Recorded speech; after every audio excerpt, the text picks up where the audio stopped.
Uh, we turned out seven different construction contracts, one for the foundation. Those foundation drawings were done and out for bid less than a year after the EIS was approved. It normally takes the state 3 to 5 years to get that done. The high-level bridge construction for the superstructure, 6 months later. Across Harbor Island, 4 months later. The east and the west approach structures, 3 months and 3 months later. We got done in about 3 years, what it would normally take the state about 8 years to do. So we had a big, huge staff of very talented people working their butts off. You didn't hear that, did you? No, good. And it was just wonderful. Thank you very much. We're getting into our last half hour here.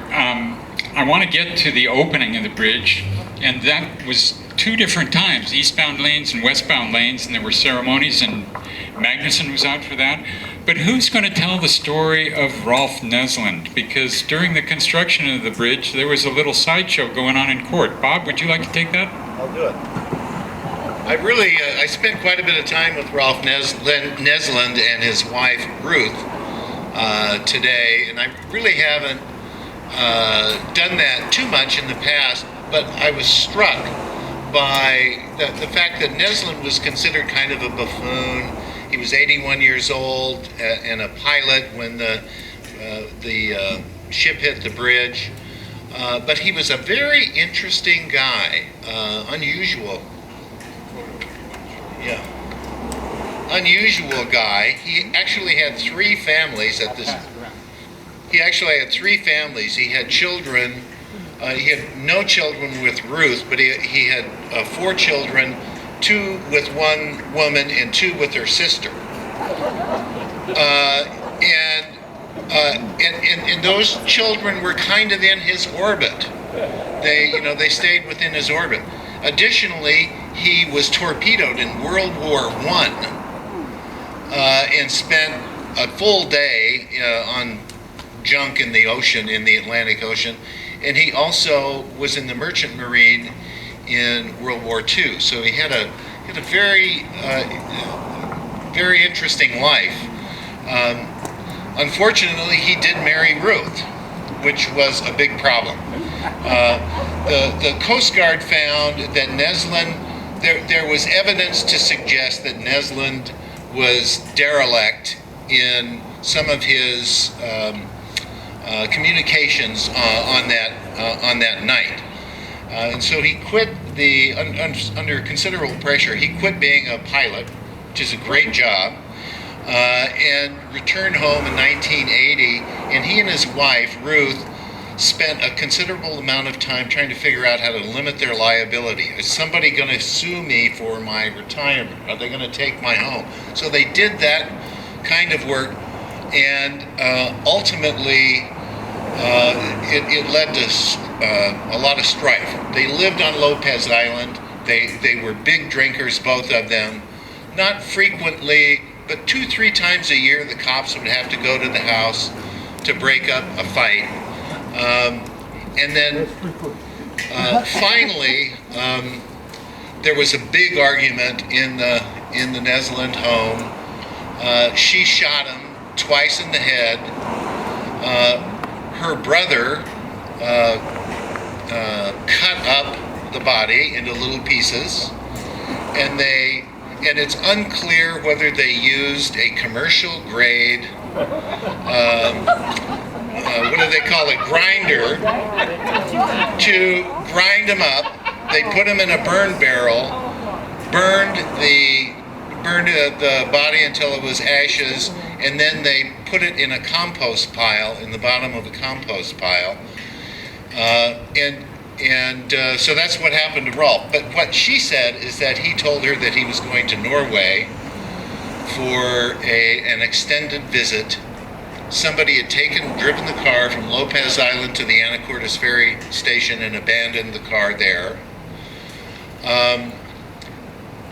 Ruth kept making these rough phone calls to relatives and friends, saying that late night calls when she'd been drinking, and the whole orbit of friends and family around them discounted these calls, where she would tell them, well, we shot Rolf, and we did this and blah, blah, blah. Well, at some point, her niece decided that there was enough to think about, that several months after Nesland had been killed, she talked to a brother of hers who, and both of them together, they went to the police on San Juan Island and said, we think this is what happened, and we now believe these late night calls.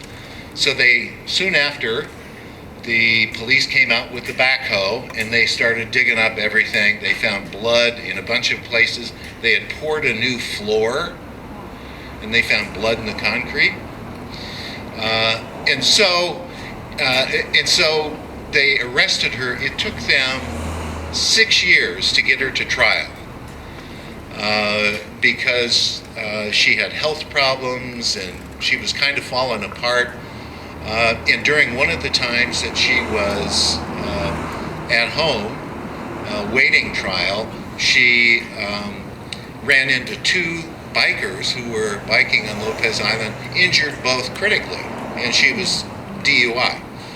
So it was a kind of a clumsy, but it was also the first murder verdict for someone where the body was not produced in the state of Washington. It's very unusual, and the argument made by the prosecutor, Greg Canova, who's now a Superior Court judge here, really a great judge. Anyway, the argument made by him was that if you hear a newspaper hit your door, and if it's just snowed outside, and you see the tracks of the paper boy walking to and from your door, that's reasonable cause to believe that you got a newspaper. And so that was the argument, and they prevailed, and she died at Purdy in 1993, and she actually went to jail in 1988. So that's and ironically and amazingly, she ran their house, which is a big house, in a lovely house actually. She ran a bed and breakfast for 5 years while she was awaiting trial. So don't go out to the compost pile at the Neslands. Another funny thing about, I don't know how funny.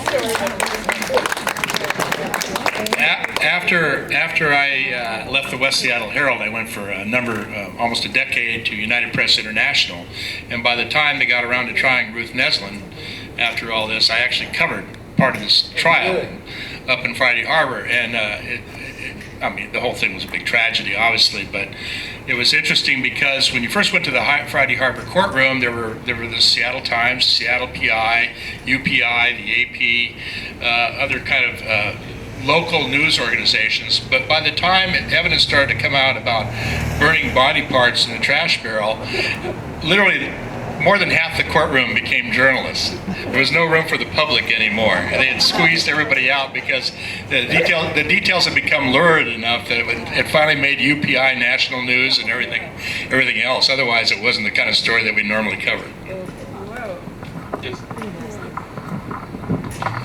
I'd like to end with a couple of positive stories about Jeanette Williams, if I may.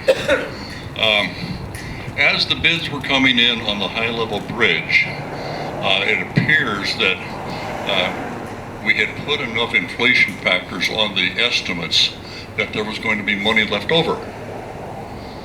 And so my boss, Tom Kane, and I were sitting in front of the city council, and they were discussing, what do we do with the money that might be left over? And it was maybe $25 to maybe $35 million. We certainly don't want to give it back to the feds. This was never said, of course, but that was the tone. And we don't want to give it back to the county or anybody else. How can we best spend this? Well, they came up with an idea that they should maybe build another bridge going from Harbor Island to West Seattle for the trucks. Good idea. Well, as this was evolving, my boss turns to me and says, "Tom, work up a cost estimate for that right now." So I props up my calculator, and I have all these numbers in my head. By this time, I'd run so many different alternatives. And about 60 to 90 seconds later, I says, $35 million. And sure enough, Jeanette Williams says, "Mr. Kane, what would a new bridge like that cost?" He says, $35 million. Now, the next morning in the front of the Seattle Times, it says, "Consultant study shows new bridge will cost $35 million. Now, that must be a new record for making up a study. 60 to, now, we went ahead with that, and we have, of course, the swing bridge that's down there now. During the process of that, we were having trouble communicating with the council and some of the public, basically. What's this going to look like? How does it work? So Bruce authorized us to go ahead with a couple of models, and each model was about the length of this table, about the size of this table right here. And one of them had the swing bridge on it, and the other one had a bascule bridge on it. The bascule bridge would have set a new world record for the size of bascule bridges. And indeed, the swing bridge that's down there now is a world record for that type of bridge. But we had these two models, and Jeanette came out seeing these models. I think the whole council came out. And they had the little crank handles on the side. She just loved to crank this thing up, crank it down. She played with them so much, she busted it. And Bruce runs up and says, "That's okay, Jeanette, we can fix it right away." Early, because it was done. And there was no reason to wait for the scheduled opening. You had an informal opening, you and Jeanette and Dick Kennedy. Well, there's another reason for the number of ceremonies we did. You got to remember Warren Magnuson was running for re-election. And so we would have a ribbon cutting or a ceremony thanking Maggie for the bridge, etc. Just maybe twice a week. And unfortunately, it didn't work. But we were trying. So, but everybody was very proud of the bridge and proud that we had accomplished this, even though it took a cataclysmic kind of accident to make it happen, and then all of these other lurid details that I had sort of forgotten about, over the years, particularly the body parts part. I lost that, but anyway, it was a joyous occasion. The first car went across the bridge, first vehicle went across the bridge, and it's still a heck of a drive. Just kind of going over that.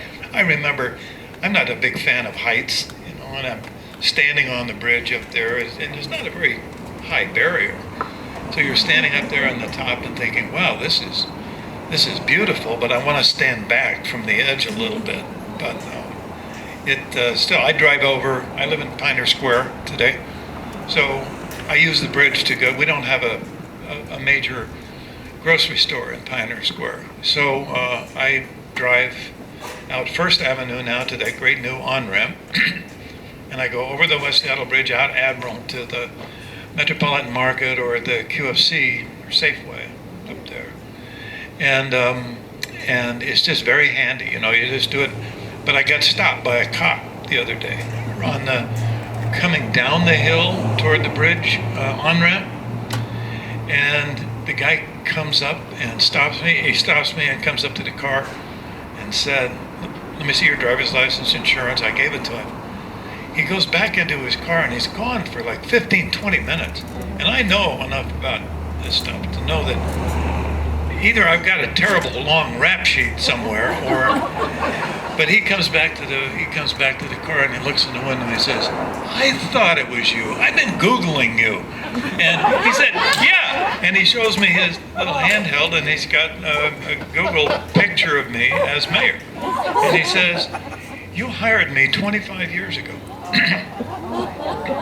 And so I said, thank God. And I got a warning. I earned it. Well, I'd like some of the others of you to address this briefly. I mean, the T-shirt that we have today is in celebration of the bridge. As you know, it says Bridging the Gap, and as I point out to many people, the cars are happy, the trucks are happy, the ships are happy. But at the same time as this cartoon came out for the original T-shirt that Bruce Wassell is wearing tonight, we also had an editorial cartoon in the West Seattle Herald showing two husband and wife in a house just over the bridge, and oncoming is condos in the back of pickup trucks, apartment buildings. And I had the artist, when we debuted this shirt last month here, I had him inscribe it on the back of the shirt. It said, "Hold on to your hat, Harold, they've opened the bridge." So I'm wondering if any of the rest of you, I mean, it was a celebration, but were there some mixed feelings? Is there something lost with something gained with this bridge? Well, I was elected in 1974, and I was kind of a neophyte, and I was overwhelmed by the responsibility I had, and I gained a lot of experience on this bridge committee. And obviously, we not only built the high-level bridge, we built the low-level bridge, and a lot of you aren't aware that there was a third bridge that connected, because we had to have an alternative bridge to service Harbor Island. So there's another bridge down there that nobody in West Seattle hardly ever uses, but it's there. There's another bridge there connecting to Harbor Island from the east to the west side. And we had to build that bridge. But based on my experience, bridge building experience, we had a killer bridge. We had another bridge, the First Avenue South Bridge. It was integral to West Seattle. And we called it the killer bridge because 13 people had died on it. And I was sitting on it with a group of people, and Jeanette Williams was there, and a whole bunch of people. And we were trying to figure out some way to get this bridge replaced, because it was just really confusion trying to get across that bridge. It was holding up a lot of traffic and was really affecting the airport. So I came up with the idea, well, we'll all just put some money into engineering studies and get it started. And so I had a real ability to tell stories.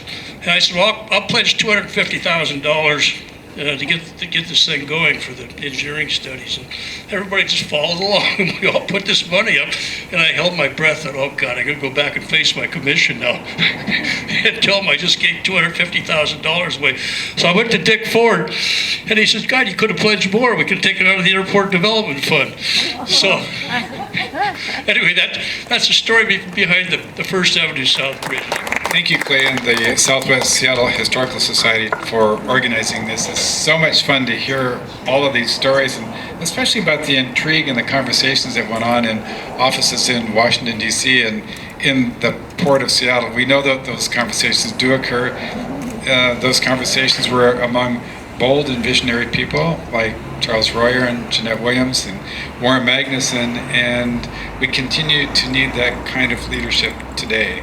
You know, our work to provide good transportation and transportation alternatives to West Seattle is not done yet. So it's going to take a lot more work to do, but this bridge has served us very, very well for the cooperation and the leadership that was shown by those public elected officials at that time.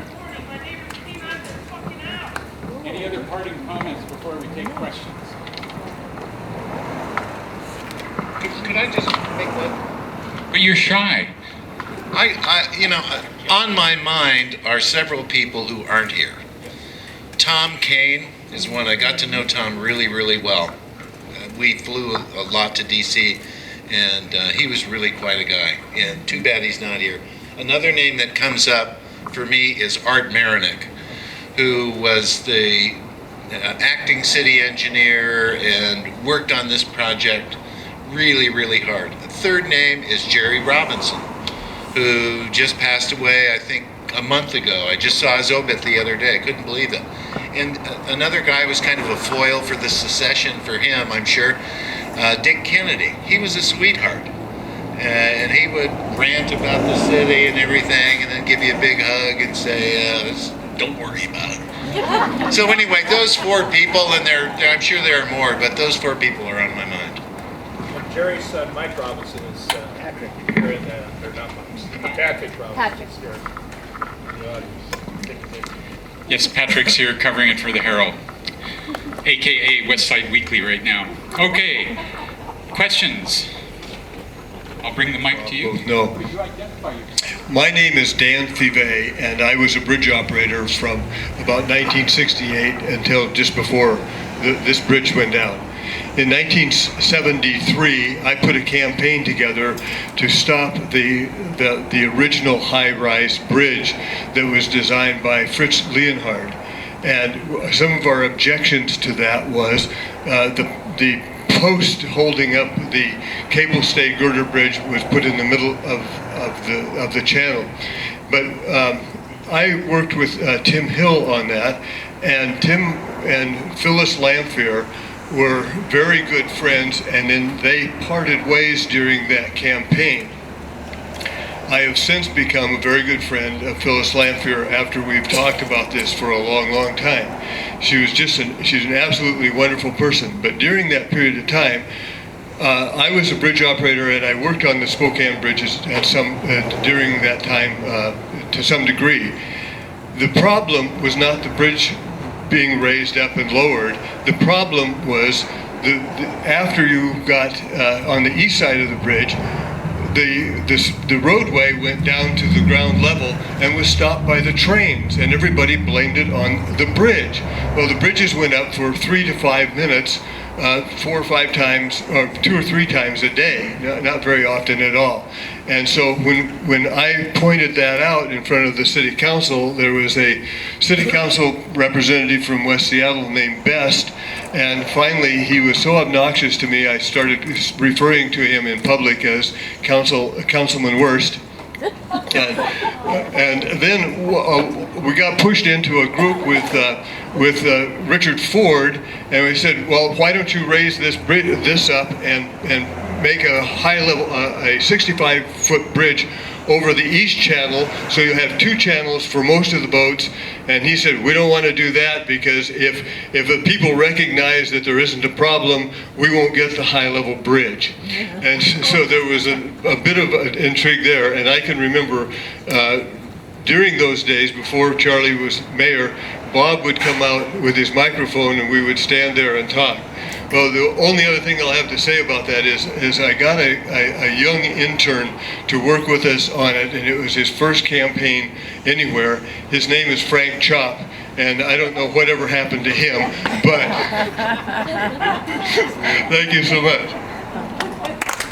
Oh, just one thing that no one mentioned here about the corruption on that particular bridge is that Maryland Fund, who I can't remember the name of, Stone or something like that. Bender and Stone. Yes, well, they were the people walking into Vice President Agnew's office with bundles and bundles of cash, laying it on his desk, and that was the major reason that he resigned. Thank you, Daniel. So does any of you have a question you've always wanted to know about the bridge? This is your chance. These people know. Marcy, this is our president, Marcy Johnson of the Southwest Seattle Historical Society. Please give her a hand. I have a question about you mentioned that there were a lot of contracts, and Saturday I met a woman who was a concrete apprentice, concrete pouring. That's what she did. She was an apprentice and remember working on the bridge. My own younger sister was an iron worker and was an apprentice working on that bridge. So I wondered, it cost a lot of money to build, but how many jobs were created and how many people actually really worked on the bridge? Also, you could add in the fact that this